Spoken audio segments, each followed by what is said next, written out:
كورية، يا اما غتسطينا يا اما غتسطينا. كلمات كيتكتبوا بحال بحال وكيتنطقوا بحال بحال، ولكن ما كيعنيو لبعضياتهم والو. كلمة تشا اللي كتعني طونوبيله وكتعني حتى اتاي اللي هو الشاي، ماشي شاي لها مولاي دريس. المشكله الكحله ان هاد تشا راه حتى كنيه في كوريا، بحال هاد الاخ حكا راه غير سميت ستيج ديالو ماشي سميتو الحقيقيه. الناس اللي اول مره كيعرفوا ان سميتو الحقيقيه هي لي دونغمين كتبها في لي كومنت.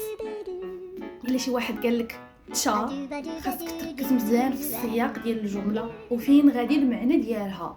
يعني مثلا الا قال لك 새로운 차 샀어요، بحال قال لك انا شريت طوموبيله جديده، والتشا اللي كتعني الطوموبيله راه تقدروا تسمعوا حتى كلمه تشادونغ تشا راه حتى هي كتعني الطوموبيله.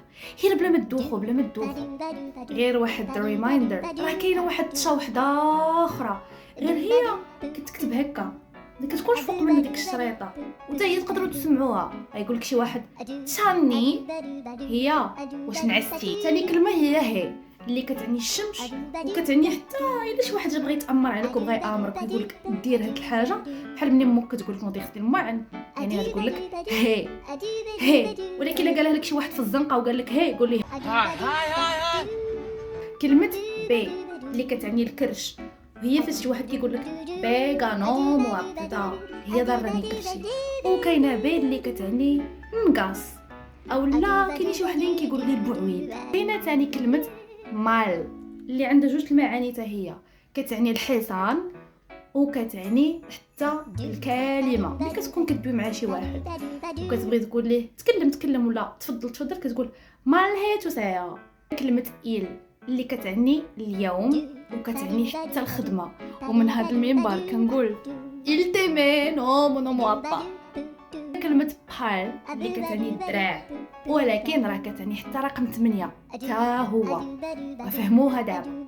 عندنا حتى كلمة ساغوا اللي كتعني التفاح وكتعني حتى الاعتذار. دابا اش جاب التفاح الاعتذار انا ما فهمتش. اخر كلمة عندنا هي تاري اللي كتعني الساق باللغة العربية. المشكلة كتعني حتى الجسر. دابا البروبليم ماشي هو هذا، البروبليم انها كتكتب داري ولكن كتقرا طاري. وبارك عليكم، يلا دسرتكم، خرجوا ليا من داري.